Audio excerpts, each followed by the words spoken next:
Hi, LinkedIn family. As Jim Rohn would say, you cannot make progress without making decisions, and it's so true. So many times I've seen in my career that people have the inability to make decisions because they're scared to fail. And the reality is, you need people in management and leadership positions that know how to fail forward. It's inevitable that sometimes you're going to fail, but being scared and never wanting to make decisions and being held accountable for anything, those are the type of people that you want in those positions. So this is why I preach to businesses that you really need to invest in your people and make sure that they have first-time supervisor training. You need to know how to manage people and processes or things. And you also need to learn how to fail forward and make decisions. And that's more so an innate trait, I feel like, in some people. They're just okay to make decisions and push and fail forward. Whereas others are more timid and they don't want to be held accountable. And it's an issue for business because, like he said, Jim Rohn, if you don't know how to make decisions, you're not going to make progress, right? So you need to make sure you're putting the right people in the right places. Also, give them training because you can't just throw people to the wolves and expect miracles. Give them the proper training that you want them to have so that they make decisions that are the best for your business. Anyways, that's all I have today, and I'll talk to your faces soon, LinkedIn. Hi, LinkedIn family. Today I want to talk about a term that I've used from time to time, and it's called Askholes.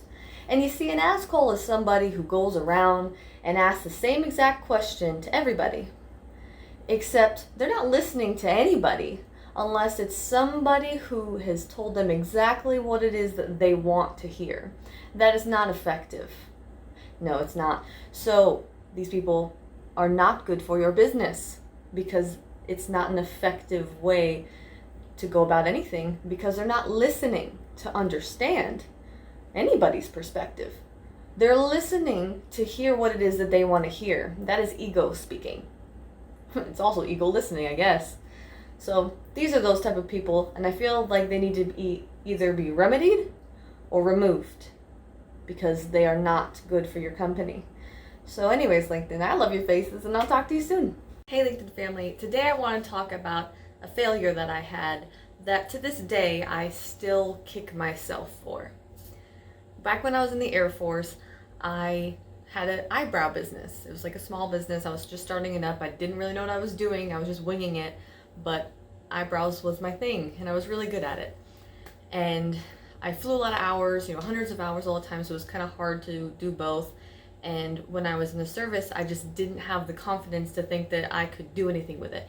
And this was back in 2012 when the eyebrow game industry hadn't really hit yet. And it was like just starting. And I missed a huge opportunity.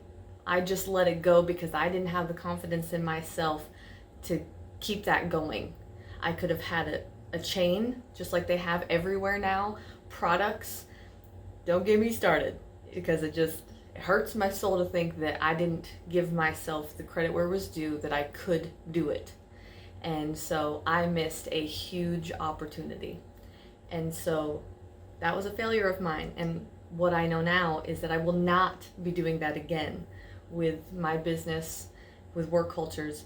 My why is because I want to make people be able to go home happy and not feel like when they wake up in the morning, they hate the fact that they have to go to work. I want a happy work culture for people. And so I have the confidence now to continue my mission, and I will do that. I will learn from my past lessons and not give up on myself because I learned that lesson and it hurts every day that I drive by an eyebrow shop. So anyways, LinkedIn, I love your faces. Please learn from my mistakes, and I'll talk to you soon. Hi, LinkedIn family. Today we're going to talk about the truth. And not everyone likes to hear the truth, but we're going to talk about the truth anyway. Something I've seen in all stages of my career is that some people just love to not tell the truth. They like to stash away all of the bad juju that's going on so that leadership or your customer doesn't know. And they're not honest from the beginning, like, hey, there's some risk here that we need to mitigate. I might need your help. No, they don't do that. They just polish a turd, keep it over here, and hope to goodness that it goes away. And then it doesn't. And then it explodes. And leadership goes, well, why didn't you tell me the truth in the beginning? So now you're not only having to explain the issue, you're having to explain the fact that you were honest about what was going on from the beginning. And this affects the work culture because your employees know when you're bullshitting your leadership. And they're like, why won't you just go to leadership and get the help that we need? Why do you keep lying to, the customer or the leadership? Why don't we just get the problem fixed? So they see that you're not a trustworthy person, because if you can lie to leadership, you sure as hell can lie to them. And that doesn't make for a good trusting environment, now does it? No. Rhetorical question. So being open and honest from the beginning is very important. It's much better, as we've learned growing up as kids, that it's much better to tell the truth in the beginning than having to explain it after the fact. So I highly encourage you to tell the truth. Talk about the issues that you're having with your leadership. It's a company. Companies want to succeed. Leadership wants to succeed. So you need to tell them the issues that you're having so that they can be resolved. You can't do everything yourself. And leaders know when to ask for that lifeline. They don't think they can do everything themselves. So don't put yourself and your employees into a situation like that. Be honest from the beginning. That is my PSA of the day. So, I love your faces, LinkedIn, and I'll talk to you soon. Hi, LinkedIn family. Today I wanted to give a shout out to my veterans because I think the civilian world needs to know that there's a very undervalued skill that we have as veterans, especially if we were NCOs or above. See, when we had to supervise our airmen or troops, if you will, it wasn't just at work that we had to worry about everything. It was also their home life. And that was a 24/7 job, 365. And I am completely not exaggerating. Ask any veteran that you know.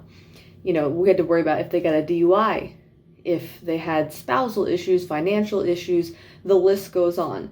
So when we come into civilian life and start getting employees, we're like, well, this is just a walk in the park. This is nothing. This is like, I just went, just like that. And, now we can take all that extra time that we don't have to worry about people's personal lives being a part of our responsibility, and use all that energy to give to our employees just strictly at work. Can you imagine? This is real. And not to negate the fact that we had a ton of, training as sergeants as to how to be leaders and how to manage people effectively, whereas many companies in the civilian sector don't even have training to give their frontline management. They're just like, you're a manager now, best of luck. And thankfully, the military, we come with that. So this is an undervalued trait that I feel that is slept on. So shout out to all my military family out there. I love your faces, and I'll talk to you soon. Hi, LinkedIn family. Today I wanted to talk about the 5 business love languages. And you might be thinking, how is this relevant? But it is. Let me share. So just like learning, not everyone learns the same way. You have auditorial, visual, tactile. I'm more of a tactile learner myself. And so not everyone is the same in that way. Just like not everyone is the same way in how they receive appreciation at work.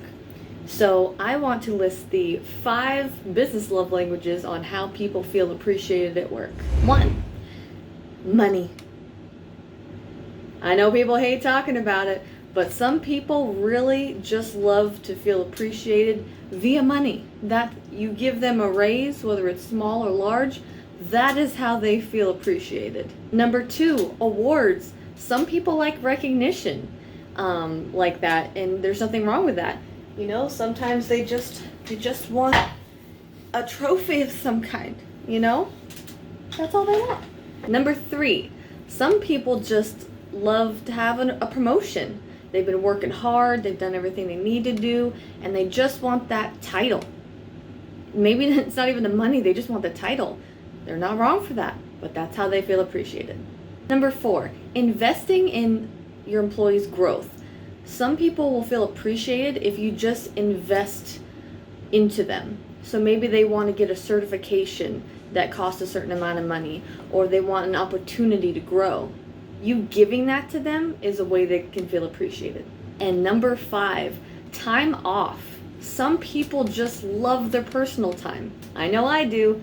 And so feeling appreciated could just be in the form of, hey, here's a day off for doing such a great job, and that will go far. And so I say all of this and point these 5 business love languages out because I want you guys to know, as managers and leaders, that not everyone feels appreciated in the same way. There may be others other than these 5, but I know that these 5 are a top 5. So anyways, LinkedIn, I love your faces. I hope that this adds value to you and your people, and I will talk to you soon. Hi, LinkedIn family.